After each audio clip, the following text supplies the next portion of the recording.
Yeah, you pretty much knew what this was going to be after the last one. So, of course, I talked about reading The Brave Little Toaster Goes to Mars. So now let me give my thoughts about the actual Brave Little Toaster. And yeah, I am of the generation that saw this, grew up with this on VHS and Disney Channel, and I always call this movie like the proto Pixar, or even the very first Pixar movie. Even though, yeah, it's a hand drawn animation, but really go back and look at the early Pixar movies, Toy Story, Monsters Inc. Uh, Brave Little Toaster actually fits right in with those. It's these very cutesy characters, but the story itself and the plot really goes into like a lot of deep places and a lot of thrilling places. This is definitely one of those animated films that's trying to have something for everyone, and it does have a lot of dark moments. It fits very well into all those classic 80 family films that like have a little darkness. Return to Oz, Secret of Nim, and yeah, even Brave Little Toaster has a lot of those moments. And one of the things I really think about whenever I think of this movie is really just the fact that this dared to like uh, go to like different ideas. It's very much one of those movies that on the scene it seems simple. It's just these talking utilities, utility item, accessory item, or whatever you want to call it. I want to say utility, and I think that's wrong, but it might be right. Who knows?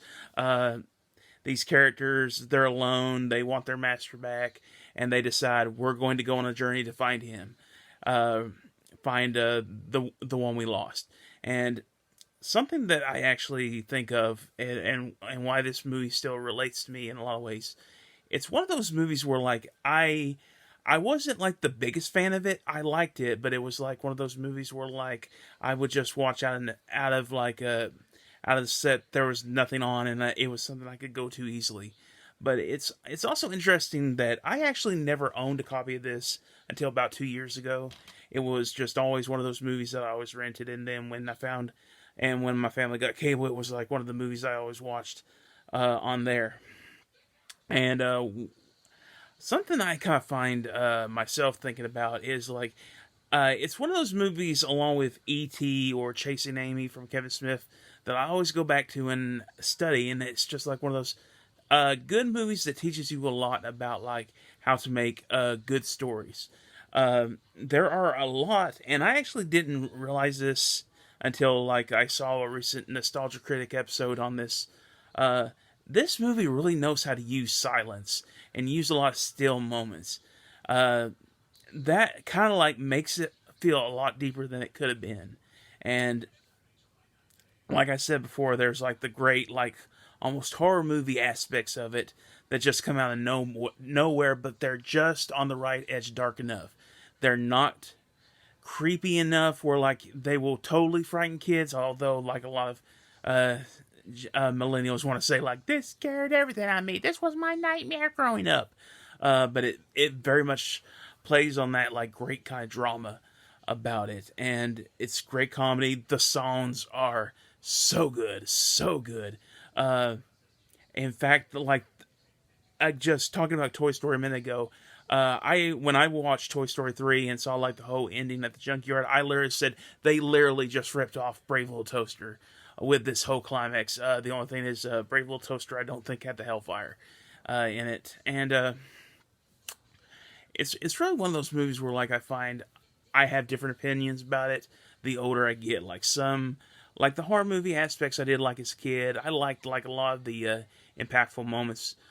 And one odd thing that I find myself going back to watching it as an adult is like the scenes with the air conditioner. The air conditioner does not have a lot of screen time, but it is like kind of incredible because like you figure this is going to be like the typical bully trope.